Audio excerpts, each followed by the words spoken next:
Senhor Jesus, Divino Mestre, agradecemos a Ti pela oportunidade que se renova para nós de aqui estarmos reunidos, buscando aprendizagem, entendimento dos Teus ensinamentos, particularmente o texto de João, do Apocalipse, no encontro de João contigo no plano espiritual, em que o Senhor lhe mostrou o quadro, o panorama do futuro da humanidade, para o querido apóstolo João. Hoje temos a honra de aqui estarmos estudando o assunto,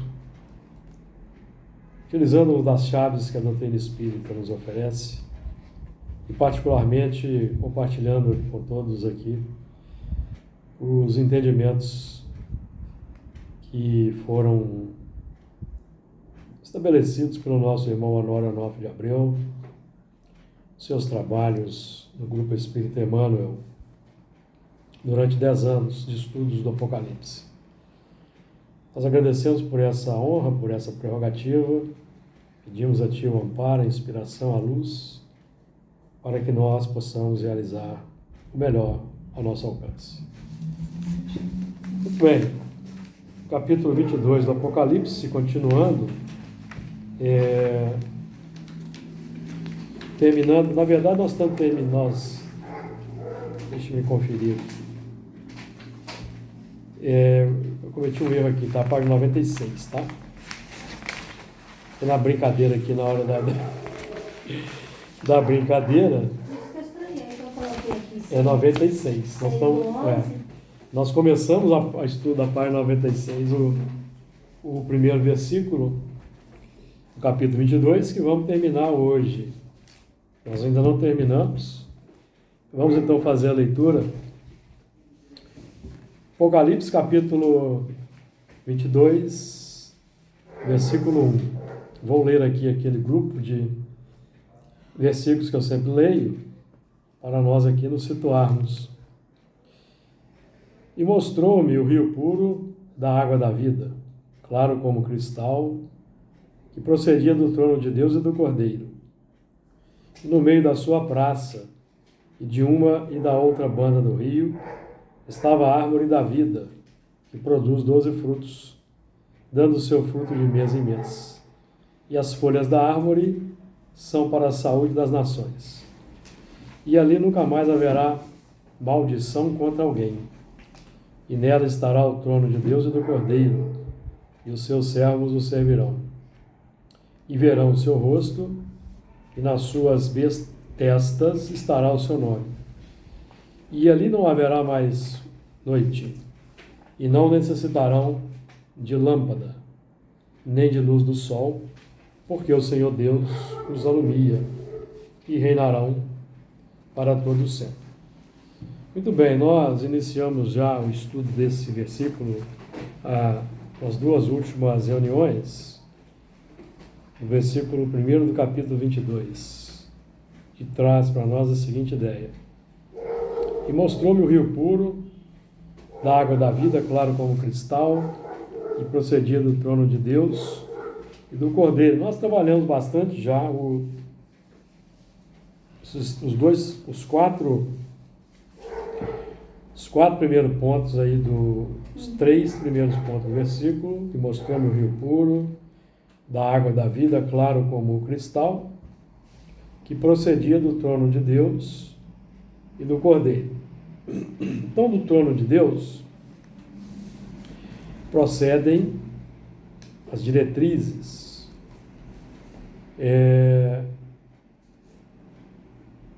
a criação, o plano amplo da criação, os valores a serem vivenciados.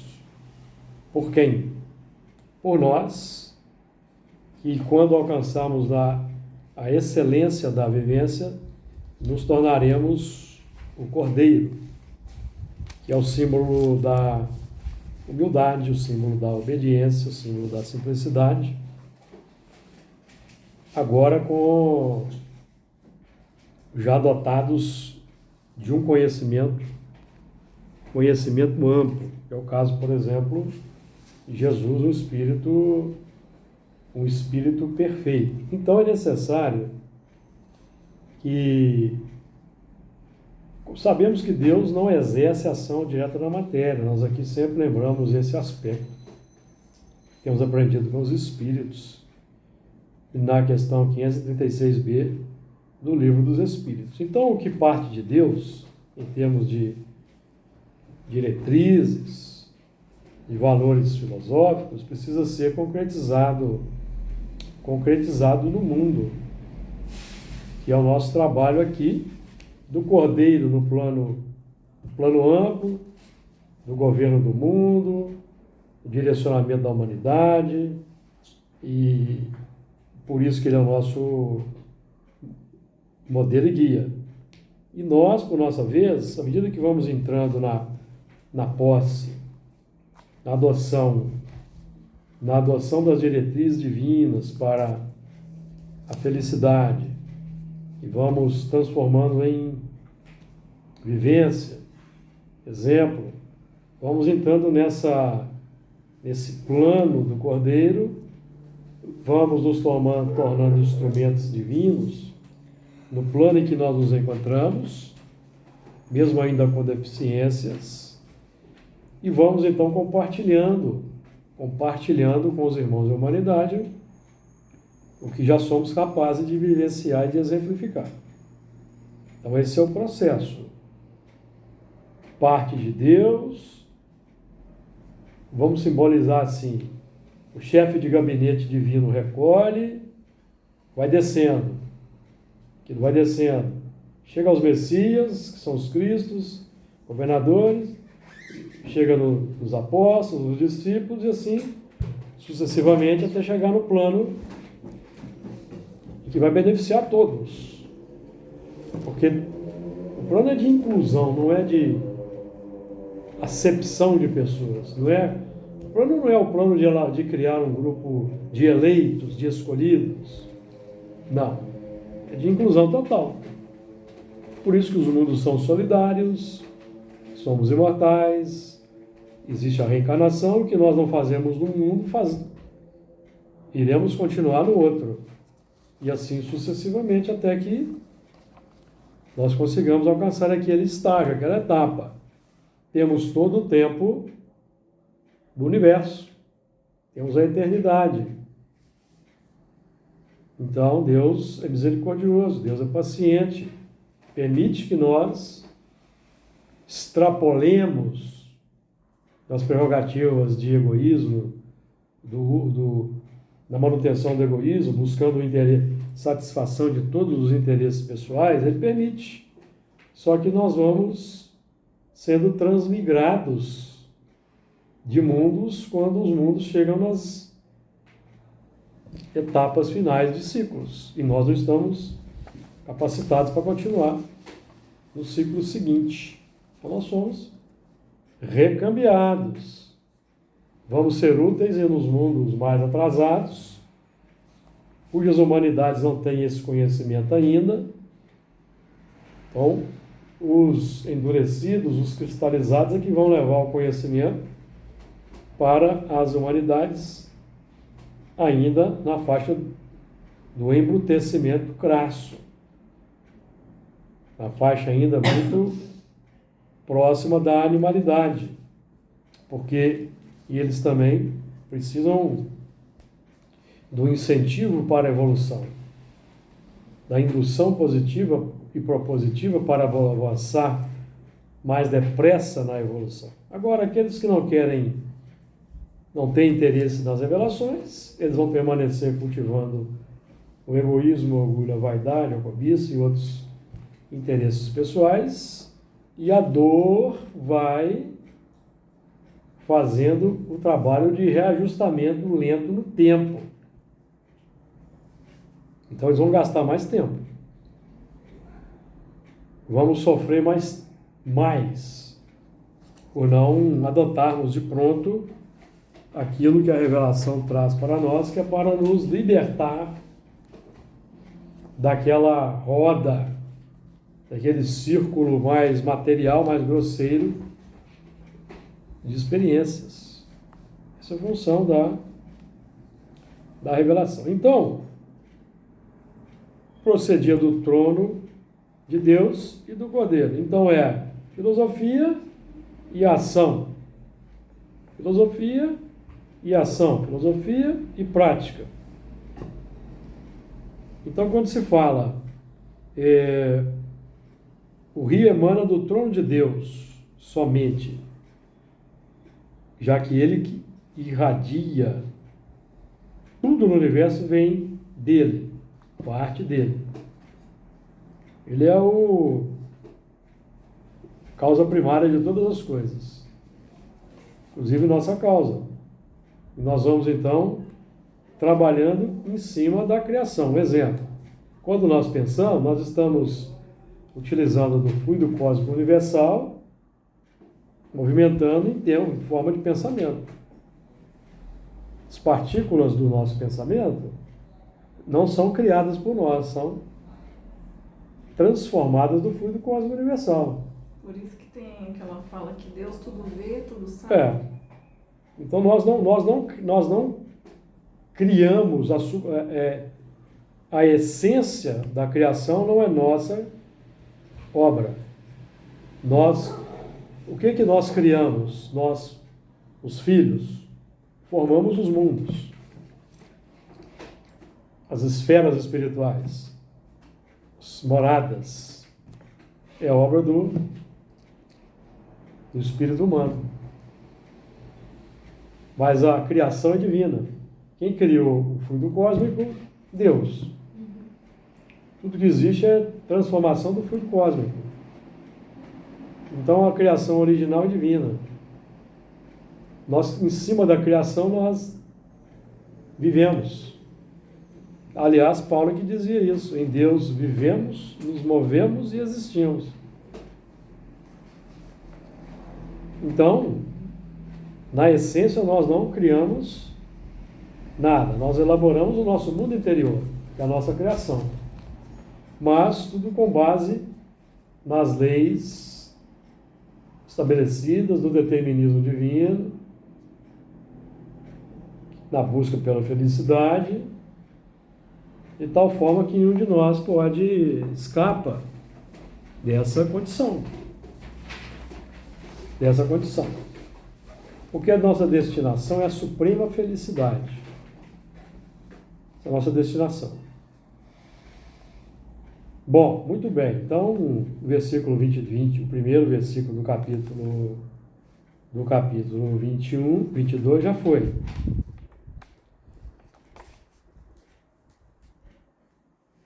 Então nós temos aí nessa simbologia trono de Deus e do Cordeiro, nós temos a união do plano filosófico e do plano científico, que é o plano operacional, tá? O campo filosófico é o das concepções e o científico é o da aplicação. Versículo 2. No meio da sua praça e de uma e da outra banda do rio estava a árvore da vida, que produz 12 frutos, dando o seu fruto de mês em mês, e as folhas da árvore, são para a saúde das nações. Então, no meio da praça, o meio é o ponto de encontro, ponto de interação. Esse meio da praça simboliza o nosso mundo interior. É o coração, vamos colocar como sendo o coração. E nós vamos colocar no meio, no centro do nosso coração, o nosso interesse verdadeiro. Então, o centro do nosso interesse repousa nos sentimentos. Então, nossos desejos, nossos sentimentos expressam o nosso interesse verdadeiro. O interesse real que trazemos dos milênios e o novo interesse que nós estamos buscando concretizar. Todos nós trazemos do plano evolutivo natural a busca pela satisfação do interesse pessoal. E hoje, com o auxílio das revelações, Moisés, Jesus, a doutrina espírita, nós estamos buscando colocar o amor a Deus e ao próximo no centro do interesse, das nossas cogitações. Durante muito tempo, ao longo da existência, da nossa existência espiritual, vai havendo um conflito de interesses, que é a própria dificuldade pela transformação interior, pela transformação moral.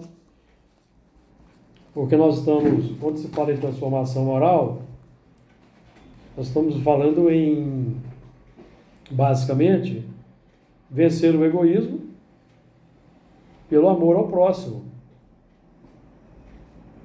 Aí então vem, boa noite, pode entrar. Boa noite. Boa noite. O imprevisto fica atrasado. Não tem problema não, puxa uma cadeira e senta. Nós estamos estudando, compartilhar com você aqui, ó. Passa, oi Elana, passa. O Wander é nosso novo companheiro Muito obrigado. que está chegando aí. Aqui você não vai ter espaço, senta naquela. Esse aqui, ali, onde Aqui também você não vai ter. Ah, Por causa... não tá. Tá vendo? Porque eu uso aqui o Fala da transformação moral, por favor, de novo. a transformação moral. Qual que é a dificuldade da transformação moral? Porque a dificuldade da transformação moral é que nós estamos basicamente falando em quebrar o egoísmo, que é o amor próprio. O egoísmo, se nós analisarmos a evolução do princípio inteligente da natureza, existe até um biólogo que escreveu um livro, O Gene Egoísta. É um biólogo ateu, materialista, cético, que não acredita em nada disso que nós aqui estamos estudando. Então ele escreveu um livro, O Gene Egoísta. Então quando nós analisamos a natureza e a vida dos animais, parece que realmente existe um gene egoísta, porque os animais buscam atender às suas necessidades. Mas eles estão fazendo o quê? Os animais estão... os animais, o princípio inteligente, eles estão buscando o melhor para si, para a natureza. O melhor território que vai ter a melhor fonte de caça, fonte de alimento, os melhores parceiros para a procriação. Que ali prevalece o instinto, né? É o instinto, a busca pelo melhor.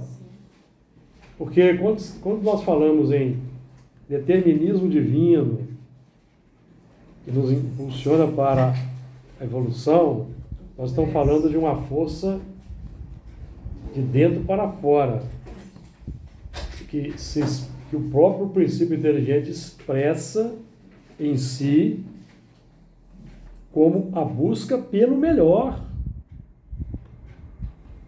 A busca pelo melhor é a força para progredir, que é o determinismo divino agindo interiormente.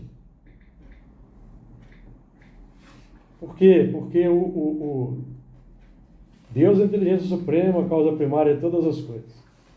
Então a inteligência da sua criação está no seguinte, que ele não precisa exercer ação direta na matéria. Quem exerce ação direta na matéria? Nós. Princípio inteligente, desde as faixas iniciais, e vai alcançar a culminância lá no campo crístico. Certo? Então o determinismo, na verdade, é a busca pela felicidade. Que no animal é a busca pelo prazer. Satisfazer a fome, satisfazer o instinto de posse, satisfazer o instinto de reprodução. Estamos falando de busca embrionária pela felicidade através do prazer. Quando o princípio inteligente chega na faixa da humanização, nós temos estudado aqui, não é? Vamos lembrar do Evangelho segundo o Espiritismo? Em suas origens, o homem só tem instintos. Qual é a origem do homem? Princípio inteligente, mineral, vegetal, animal, hominal, origem do homem. Quando é que nós recebemos o título de homem, segundo André Luiz? O espírito em evolução na Terra. Quando é que foi que ele alcançou o título de homem, segundo André Luiz? 200 mil anos atrás, quando conquistamos o pensamento contínuo. Adquirimos o título de homem, porque antes nós entramos na faixa da humanização, mas até a conquista do pensamento contínuo, éramos ainda irracionais. Pensamento relâmpago, ideia fragmento, ideia relâmpago. 90% animal, 10% homem. Os fragmentos. Hoje nós somos quantos por cento animal? Alguém arrisca dizer? Acho que eles... Será que mudou muito essa porcentagem? Né? Júlio, e é tão interessante porque nos primórdios, né? Você vê que os nossos irmãos desencarnavam, ficavam por aqui também, não tinham condição ainda e reencarnavam rápido. Não, isso acontece com o selvagem, o semi-civilizado. Eles desencarnam ali na tribo. Isso. Né? É. Então, o céu para eles de imediato, o céu para eles ali de imediato é o quê? Um lago piscoso, floresta com muitas árvores.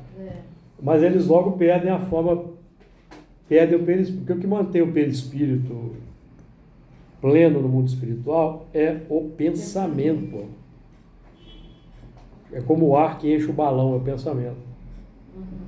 Então, se não temos vida rica de pensamento, o perispírito decai.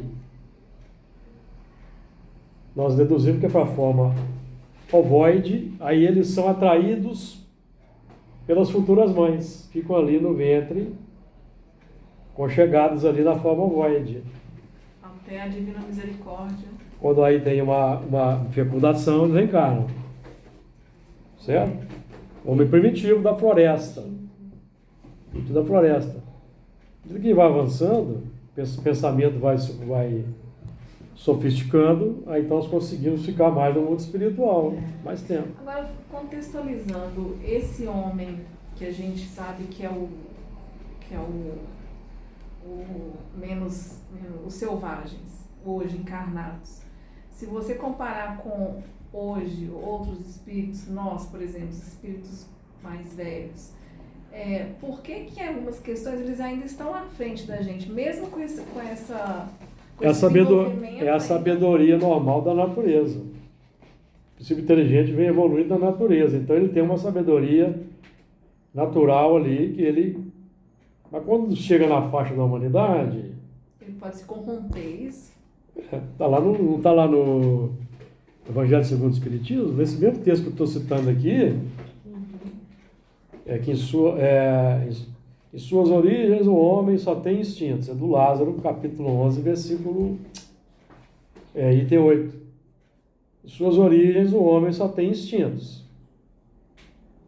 Quando avançado e corrompido, tem sensações. Avançado, corrompido, isso acontece quando nós conhecemos a lei. Pela revelação, decálogo. Avançamos intelectualmente. Conhecemos a lei.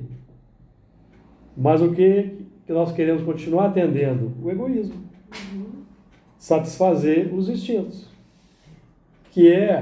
Então, nós até estudamos isso na terça-feira, né? O caminho do mal, muita gente leva para o lado místico, né? Por que uns espíritos seguem o caminho do bem e outros do mal? Não, o caminho do mal é o caminho do egoísmo natural. Depois que nós conhecemos a lei. É porque eu acho Porque enquanto não conhecemos a lei, aprendemos com Paulo, o que fazemos é lei. Porque a gente segue o instinto natural. E o instinto natural não é mau, questão 907. O instinto natural não é mau. É o instinto natural. Então, nessa faixa aí da natureza, mata, morre. O que faz é lei. Não tem responsabilidade. Tem a dor, evolução. Mata, morre. Mata, dor, evolução. Então, a revelação que chega, qual o papel da revelação? A revelação, vamos buscar uma fala de Jesus aqui para a gente contextualizar. Quando Jesus foi crucificado, ou estava para ser crucificado, ou depois que ele foi crucificado, agora eu não lembro, o que foi que ele disse? Que agora a causa dele ia acelerar, não foi? A causa ia acelerar?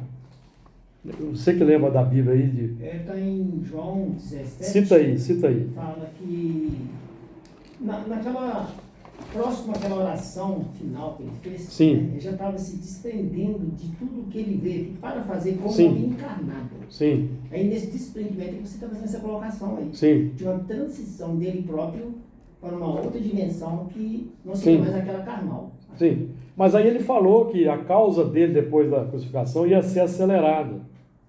Qual a causa? A causa da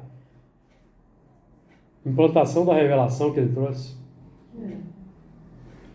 Porque a revelação, Moisés, Jesus, por exemplo, o objetivo da revelação é acelerar o progresso do Espírito. Porque se o Espírito não quiser adotar a revelação, praticar as diretrizes, o que é o decálogo? Diretrizes para domarmos as inclinações más que trazemos das faixas animais, diretrizes para domar instintos. Então, não matar. Por que tem o não matar? Porque é o que o princípio inteligente faz em toda a sua trajetória evolutiva, é matar para sobreviver. Então, quando a gente chega na faixa da humanidade, o que a gente sabe fazer? O espírito evoluiu para mineral, vegetal, animal, começou a reencarnar na faixa da humanidade, e até até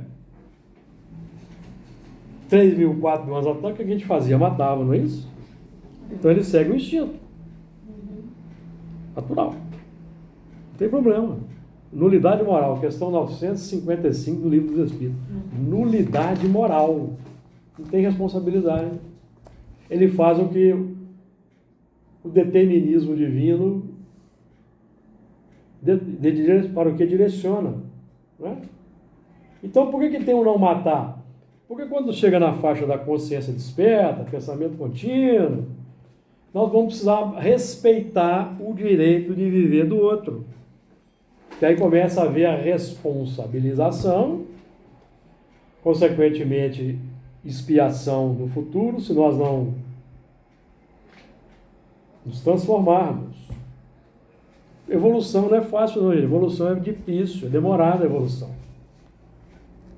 E mesmo depois que o espírito, ele, intelectualmente, ele admite a revelação, admite o decálogo, por exemplo, isso aqui só em termos de idade, ele vai demorar um tempo até conseguir implementar no coração aquelas diretrizes, porque ele vai ter que lutar contra o arrastamento dos instintos. Então, quando ele, ali na tribo, vamos pegar Moisés, né? Eu já citei esse exemplo aqui, vamos de novo. Moisés era um espírito de alta envergadura, altamente carismático. Era lá um daqueles complicados que vieram degradados. E não quiseram amar o próximo lá. Abraão, Moisés, os profetas, degradados de outro mundo. Vieram para cá para reajustar. Tinham conhecimento, precisava amar, não queriam amar. Então Moisés tinha um grande carisma. Então ali nas tribos, o que tinha ali nas tribos ali? Tinha os hebreus propriamente dito, que vieram de fora, e os gentios da terra, os que estavam evoluindo aqui na terra, que já estavam maduros na evolução natural, porque tem a evolução natural e tem a evolução dos rebeldes. E não é a queda como nós vamos encontrar lá em João Batista Rusteng, nada disso. É aqueles espíritos que conhecemos a lei, mas quisemos continuar entendendo o egoísmo. Isso que é a queda. Não é uma queda, é um estacionamento. É que eu não vejo. Queda, nós podemos falar em queda, em tese, quando viemos de um mundo mais avançado para um mundo de cá. Queda espacial, queda circunstancial, mas essencialmente não é queda. É simplesmente uma recolocação no devido plano. Porque se não houve um avanço moral, significa Não. que Se você está utilizando aqui na Terra toda a sua inteligência para potencializar as armas de destruição em massa para que elas destruam com mais eficiência, com menos custo e com menos trabalho, então você é um espírito que não ama o próximo. Você está visando o seu interesse pessoal, o seu lucro. Então você tem que sair desse plano. Os espíritos que dizem isso. Então, para onde que vai? Eles vieram para cá, Terra, 40 mil anos atrás. Que é mais ou menos quando eles chegaram aqui, de 30 mil a 40 mil. E eu sou mais favorável à ideia de 40 mil. Porque vencer cristalizações milenares demora. Daí para mais. Aí, só 6 mil anos atrás é que nós começamos, não lembramos de alfabeto, aí inventamos lá a escrita cuneiforme, primeiras noções de lei, né? Aí fomos engatinhando no agricultura, roda. A roda foi inventada pelos sumérios. 4 mil anos atrás, não, 6 mil anos atrás. astronomia. Astronomia, matemática, né? Escrita. Os sumérios, os caldeus. Aí A gente estava lá no meio, lá, ó. A gente estava lá no meio. Com certeza. E por isso que a gente tem o exemplo de Jesus, quando ele fala, eu vim trazer a lei, né? Eu vou Eu não exemplificar a vim lei. destruir a lei. Eu vim destruir a lei. Eu sou o caminho, a verdade, é tudo exemplificação Porque, de um porque exemplo. ninguém destrói a lei é indestrutível. Porque a lei está toda dentro de nós. Exatamente. A lei está no fluxo que nós irradiamos. Que é a busca, a busca pela felicidade, que é veiculada pelo pensamento, pelo sentimento. Aí está a lei. O decálogo é diretriz para ajustar a lei que nós distorcemos. Então vamos lá na equação do Lázaro. Em suas origens, o homem só tem instintos. Quando mais avançado e corrompido, tem sensações. A corrupção entrou quando nós admitimos a lei, mas voluntariamente não quisemos praticar. Corrupção. Quando instruído e depurado, tem sentimentos. Ou virtudes. Podemos ajustar aqui. Que é a síntese da evolução. Evangelho segundo o Espiritismo. Tem muita gente que fala que está superado. Não é? Então, no meio da praça, eu não sei se ficou alguma dúvida aí, que eu estava falando de uma coisa, eu comecei a falar de outra, não sei se desviei do assunto. Não, ficou bom, porque você, quando eu cheguei, estava falando de uma forma que, dessa vez que você conjugou os assuntos, do início ao fim, você conseguiu trilhar certinho. Você conseguiu fazer uma conclusão. Por exemplo, você pegou o determinismo, quando eu voltei, Sim. estava explicando, e determinou ele agora com essa lei que é imutável. Porque é o seguinte, o determinismo é a força para progredir, que são 779. E Kardec perguntou se a força para progredir o homem retira de si mesmo ou o progresso depende de uma informação. Mais ou menos assim. Que é uma pergunta muito inteligente, porque na época de Kardec o que vigorava era fora da igreja não há salvação. Então o progresso estava na mão da igreja. Para fazer qualquer coisa tinha que ir na igreja. Já pensou se o espírito dependesse de um terceiro para evoluir? Tem que esperar chegar é autonomia total, não tem isso. A força para progredir a gente saca de nós mesmos. E essa força para progredir, ela se manifesta como o desejo do melhor. A busca pelo melhor. Que é a busca pela felicidade. Voltando ao que nós falamos. Então a lei está toda no pensamento. Então por quê? Porque o pensamento... Ninguém consegue parar de pensar. O pensamento é inestancável. E o pensamento é eletromagnético. Irradia como onda, atrai como ímã. Ele é qualificado. O ímã aí é o sentimento, né? É um conjunto de força, pensamento e sentimento. Então a lei já está. O pensamento atrai outro pensamento. Então, lei de associação.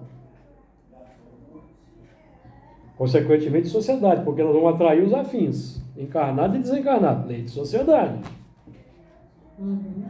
O pensamento irradiando aí pelo espaço, ele está executando um trabalho, lei de trabalho. Lei de liberdade, nós todos temos o mesmo direito de pensar o que bem queremos. Lei de igualdade, nós todos somos iguais, e aí por aí vai. Então, está tudo imbricado no pensamento, e a 10 mandamentos é diretriz para reajustar o pensamento desajustado. Diga lá, meu amigo Pano. Eu achei legal você usar a palavra autonomia, porque tudo que gira em torno do mundo financeiro, político, social é mais a heteronomia. Isso atrasa muito o progresso da humanidade, e o Espiritismo mostra como que a autonomia é um foco dos principais para nós poder crescer. Sim. Então a autonomia já é um dos princípios fundamentais aí do Livro dos Espíritos, questão 779. Autonomia. Porque quando os Espíritos falam que o homem progride por si mesmo naturalmente. Naturalmente. Mas como nem todos progridem da mesma maneira, os mais adiantados auxiliam os menos adiantados por meio do contato social, pelo fator da indução, que vai sensibilizar quem quiser escutar. Quem quiser escutar, avança mais depressa. Quem não quiser escutar, vai continuar no ramerrão do interesse pessoal, aí a dor vai fazer o trabalho dele voltar lá na frente, descobrir, porque ele vai sofrer a consequência do desvio. Não tem mecanismo, não é místico. É natural. Não tem misticismo. Allan Kardec lutava pela religião natural. Bom, eu gosto de repetir, vou falar de novo aqui daquela dissertação de Paulo, lá no Livro dos Espíritos, a questão 1009, gravitar para a unidade divina e o fim da humanidade. Para isso, três coisas são necessárias, não é? O amor, a justiça e a ciência. Então, para gravitar em torno da unidade divina, que é amar a Deus sobre todas as coisas, na linguagem moderna, eu preciso fazer 3 movimentos. Amar, praticar a justiça e observar a ciência. Então eu estou... Até o ateu faz isso, certo? Até o ateu. Eu não acredito em Deus, não tem problema. Se você conseguir amar o próximo, ser justo e observar a ciência, você está no caminho certo. Vai chegar lá na crença, lá na frente. Um dia de espera. Aí 3 coisas são opostas e contrárias, não é isso que está dito lá? A ignorância, o ódio e a injustiça. Por quê? Ignorância, ódio e injustiça decorre do amor próprio. Ele que ama a si mesmo, não ama a Deus. O egoísmo. Né? Que é o egoísmo. Porque o amor a Deus, para nós que estudamos que temos estudado, são 2 premissas. Quando Jesus resumiu toda a lei dos profetas em 2, são 2 premissas, em que a segunda delimita a primeira. Amar a Deus sobre todas as coisas e a segunda, que é semelhante à primeira, o próximo como a si mesmo. Então a segunda é que delimita a primeira, de tal forma que, como Tiago, né? Se alguém não ama a Deus, mas ama o próximo, ele ama a Deus. Aquele que diz que ama a Deus e odeia o próximo, não ama a Deus. Porque para amar a Deus, eu tenho que amar o próximo, é indissociável. Então, que aquele que observa o movimento contrário ao amor, da ciência e da justiça, ele está fazendo um movimento contrário, ele se mantém no campo da ignorância, do amor próprio e da injustiça. E nós vamos lembrar que, de acordo com a questão 171, o ódio é gerado pelo egoísmo. Questão 171, resposta dos Espíritos. Só entre os egoístas se encontra o ódio, a iniquidade, que é a injustiça, o mal e os castigos sem remissão, que é as condenações do próximo, rotulação do próximo. Tudo isso nasce do egoísmo, que é o amor a si mesmo. Então, nós estamos buscando aqui estudar o que estamos estudando aqui, não é para fazer uma escola mística aqui, de chegar lá fora, assim, olhar o povo, cima para baixo, o povo não sabe nada de Apocalipse. Né, Wander? E eu estou no supra-sumo aqui, sei tudo. Os exilados sabiam de tudo lá quando ia para cá. Inclusive, pegando uma carona nessas últimas palavras aí, o amor que você está enfatizando tanto é aquele amor que nós sabemos dele. Segundo o nosso grau evolutivo. Exatamente. Porque isso é muito transcendente. Muito transcendente. É na medida da sua... Muito bem lembrado, porque Jesus diz lá, amarás o teu próximo como a ti mesmo, certo? Ou seja, segundo a sua capacidade. Mas lá em João ele avança, né? Lá em João, eu não sei citar aqui o versículo, você vai saber citar. Ele vai dizer assim, um novo mandamento vos dou, que vos amemos aos outros como eu vos amei, que já é bem diferente. Exatamente. Mas nós não temos condição disso ainda. Nós não conseguimos nos amar uns aos outros como Jesus nos amou, não dá para nós ainda. A gente não consegue ainda nem nos amar. Porque é a renúncia total de todos os desejos.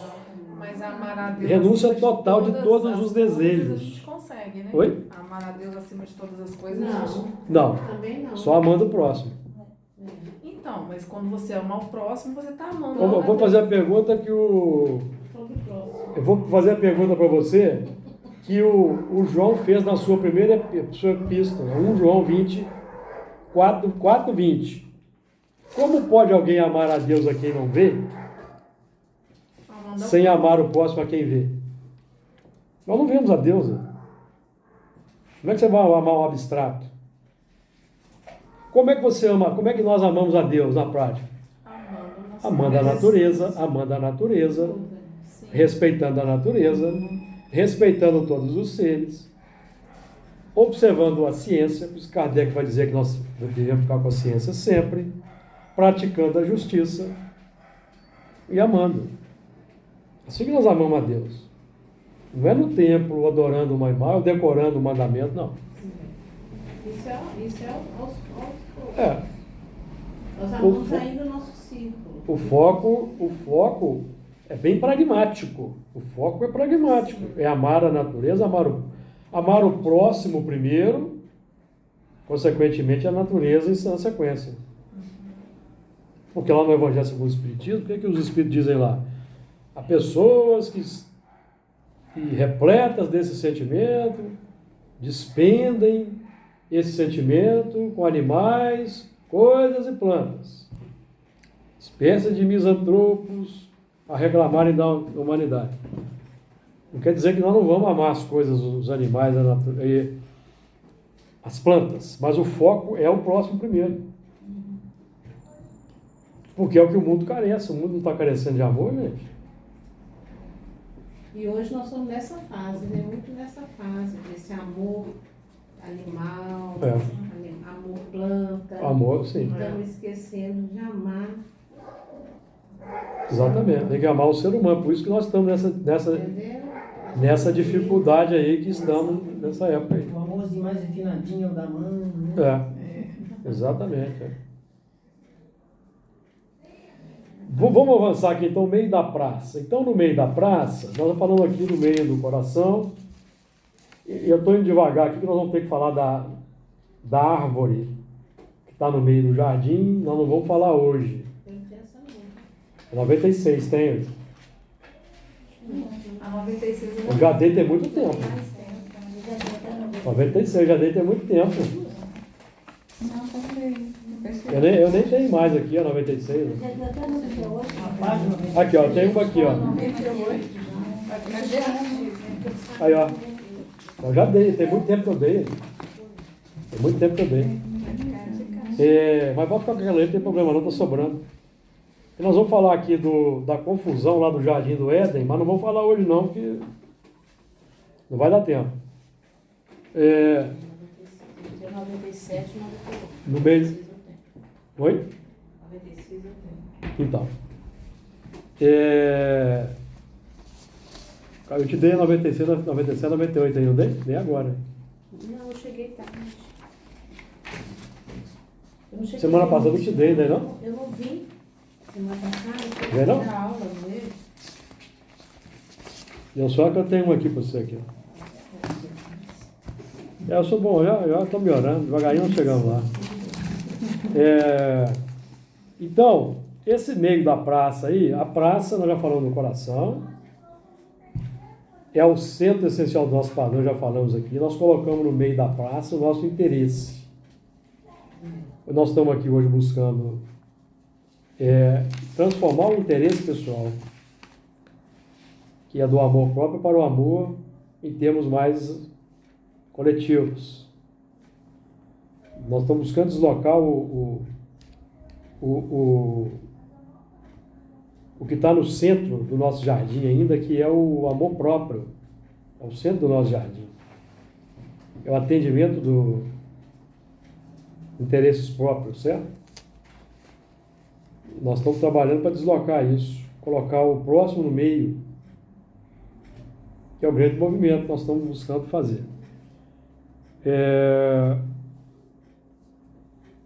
Então, por exemplo, tem uma frase muito interessante do Jesus, que quando ele curou o homem da mão mirrada, ele ordenou: levanta-te e fica em pé no meio, né, no meio da praça. A praça é o centro ali da interação, do contato social. Então nós vamos, nessa praça nós temos, ou pelo menos devemos, buscar auxiliar aqueles mais carentes, aqueles que têm mais dificuldade, que estão ali no meio da praça pedindo alguma coisa de forma verbal ou de forma não articulada, como às vezes um pedinte, um morador de rua, que pede com os olhos alguma coisa. Não é? Às vezes é só uma atenção, como na minha experiência eu tenho notado isso, às vezes é só uma atenção que quer. Então nós temos que estar atentos ao que está no meio. Porque às vezes nós estamos tão autocentrados em nós mesmos que nós não vemos o plano do coletivo. Então, no meio da praça, ali, Jesus, por exemplo, estava sempre num local de fácil acesso a todos, que é no meio da multidão. Jesus não fugia da confusão. Jesus entrava na confusão. Nós, às vezes, aqui não podemos entrar em confusão, se a gente não sai da confusão. Não acontece isso? No trânsito, às vezes, acontece. Os espíritos estão te apontando assim: vai por ali. Aí você, não, eu vou por aqui. Aí você entra na confusão e não sai dela. Nunca aconteceu com vocês, não, no trânsito? Você tem assim uma intuição, vai ali, ó, ali. Não, mas eu vou ali. Aí você vai ali e você entra na confusão. Ou às vezes você provoca a confusão. Então os espíritos já estão te dando a dica: não vai ali não, que você vai aqui. Mas é o problema da revelação, certo? A gente vai seguir o livre-arbítrio. Então Moisés apontou o caminho: vai por aqui. Não, mas eu não... Então, eu estava falando do Moisés lá no meio do povo, né? Moisés subiu e desceu, né? Não subiu ao céu, senão que desceu do céu. Então, símbolo aí. Subiu no monte, recolheu as diretrizes de segurança e desceu. Então, ali, eu estava falando que ali nas tribos tinham os hebreus e tinha os da terra ali, abraçados, né? O abraço simbolizado pelos 2 filhos de Abraão, o filho da escrava Agar, Ismael, né? Os da terra, os espíritos de evolução na terra. Agar não era escrava, então é o símbolo, é o grupo escravizado ainda à terra. Agar simbolizava todo um grupo. E a Sara, né, a esposa legítima, o ramo dos hebreus. Então Ismael e Isaac, primeiro veio o filho o ilegítimo, não é isso? Porque Jesus vai dizer para nós que o sol se levanta primeiro para quem? Os injustos, né? Lá em 5:43, o sol se levanta primeiro para os necessitados. E a chuva cai primeiro em quem? Nos justos. Porque os justos têm costa larga para aguentar. Então, o Ismael representa o primogênito que vai receber primeiro ali de Abraão. Abraão é dessa fonte, né? E o Isaac é o grupo dos hebreus. Então, um abraço. É como se fosse ali a mistura, né? A mistura de 2 grupos. Aí depois, Ismael formou 12 tribos e Isaac, daquela sequência de Isaac, 12 tribos. Então, aí lá na frente vem o Moisés. Então, ali não. Moisés era carismático. Não está lá em Atos dos Apóstolos? Moisés foi educado em toda a ciência dos egípcios e era poderoso em suas palavras, 7:22 de Atos. Ele era carismático. Então vocês imaginem os espíritos da terra, né? Que estão evoluindo aqui na terra. Aí eles reencarnam no grupo ali que vai receber Moisés. E quando eles se deparam com Moisés ali, com aquele poder todo que ele tinha, mediúnico, então é um movimento de idolatria. De idolatria total. Esse aí é o homem. Esse é o homem, né? Estamos com você até o fim. Nós vamos até o... Mas só que o até o fim é quando ele não matarás. Aí o vizinho vai lá e rouba um cabrito dele. Aí o espírito da terra está evoluindo na terra e está acostumado o quê? Lá na natureza. Entrou um concorrente no território, o que ele faz? Mata. Lá na tribo primitiva, ele está na caverna dele lá, né, com o grupo dele. Aí aparece um estranho, o que ele fala? Mata. Você vai querer tomar minha caverna. Então lá na tribo de Moisés, está conhecendo a lei, mas ele está repleto disso ainda. Aí então o vizinho roubou lá o cabrito e vai lá e mata. Lá naquela série retrata nem isso, Romulus, né? Romulus. É. Então, está errado? Não, ele faz o que ele aprendeu na lei. Ele vai lutar ainda contra esse instinto. Precisa de várias existências. Por isso que temos que ter paciência. A gente aprende com o Espírito, não. Jesus vai dizer, ninguém julgueis, né? Então esse é o ponto aí. Então aí no meio da praça, nós vamos lidar com os selvagens, os semi-selvagens e os mais adiantados, que na conceituação de Santo Agostinho aqui do Evangelho, capítulo 3, item 14. Né? Item 14, que o Espírito,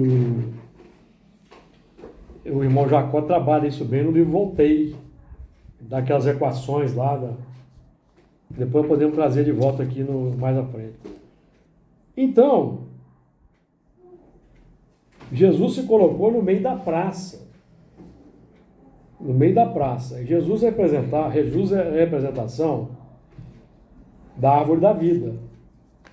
Da árvore da vida legítima no meio da praça, porque a gente sabe que as árvores, no texto do Velho Testamento quanto no Novo Testamento, simbolizam espíritos e pessoas. Quando se fala em árvores, estão falando em humanidade. Quando falamos de mar, é reencarnação. Então nós estamos falando aqui, a árvore da vida é a árvore do amor. Então Jesus é a personificação. Ele se postou no meio da praça, entre nós ali, mas nós não quisemos. Então,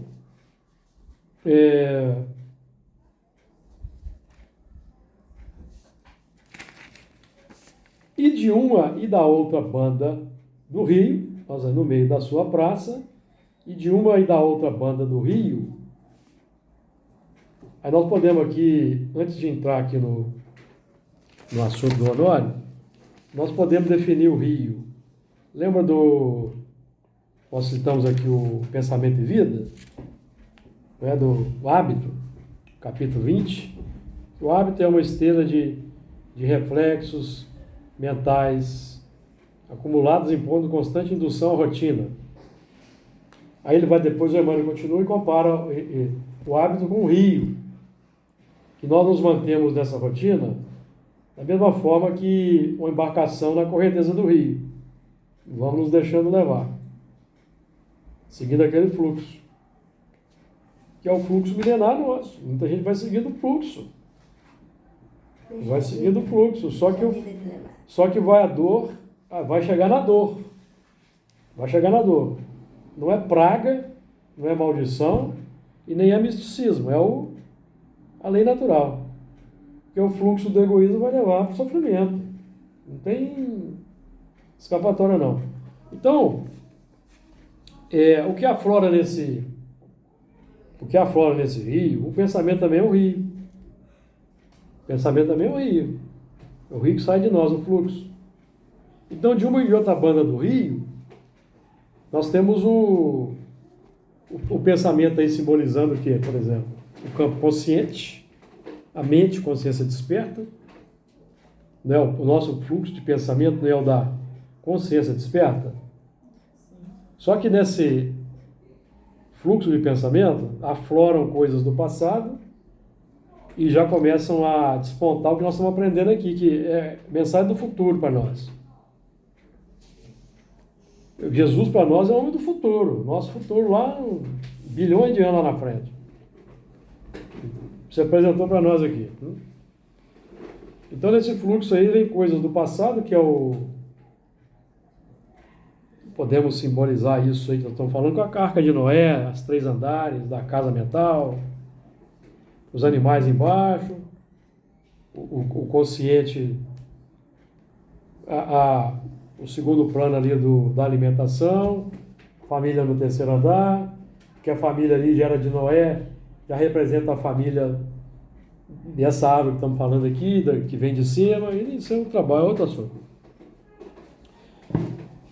Mas então aí nós temos que aprender, hoje nós estamos qual que é o nosso trabalho básico em espiritismo? É identificar o que é má tendência do que não é má tendência, não é isso o nosso trabalho?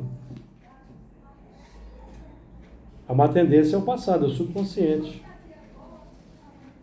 Aquilo que aflora no trânsito. Acho que mais do que conhecer é exatamente proceder, né? Proceder é identificação, porque no Evangelho segundo o Espiritismo, a gente aprende que todo pensamento mal decorre de uma imperfeição da alma. O que o Kardec está dizendo para nós aí? Que a fonte do pensamento é o sentimento. Porque o primeiro sentido que o princípio inteligente desenvolveu é o tato, sensibilidade. O primeiro que desenvolveu. O pensamento vem lá na frente. Ou o princípio inteligente pensa lá no átomo? Não pensa. Não pensa. Pensa na bactéria? Não pensa. No vírus? Não pensa. Na bactéria? Não pensa. A gente começa a ter tem informação de pensamento nas aves, nos mamíferos, nos animais. Eles já têm ali Conjugação de raciocínio, então pensamento, embrionário. Né? Pensamento embrionário. Então, aí Emmanuel tem aquela equação fantástica do pensamento e vida, né? O povo joga pedra no Emmanuel, mas Emmanuel comenta a codificação. Né? Ele vai falar que a mente é o espelho da vida,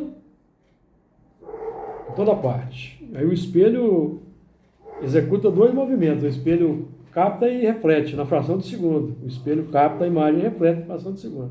Assim a mente. Então, vocês estão no trânsito, né? Dirigindo. Estão vindo para aqui para o caminho do chá, preparando para a reunião, né? Escutando uma mensagem lá no...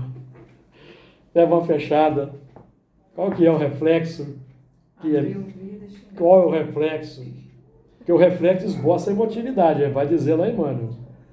O reflexo esboça a emotividade. A emotividade plasma a ideia. A ideia determina a palavra, atitudes e ações. Mas aí essa ação ela está muito mais ligada ao automatismo, né? Nós estamos aprendendo hoje aqui a identificar o automatismo e mudar o automatismo. Exatamente, é virar a chave, né? Mudar o automatismo. Mas é difícil, porque a gente cai em confusão de trânsito ou não cai, de vez em quando? Ah, Ju, eu já estou bem atenta. Não, mas eu não vou dizer que você cai. Sim. Mas Você não passa sente o pela ímpeto? cabeça. Você não Sim, sente o ímpeto? sim. É, o que eu estou dizendo é isso. E vai ter um dia que pode ser que nós estejamos invigilantes. Sim, E volta Porque a gente é mais- pego é no contrapé lá. no impulso.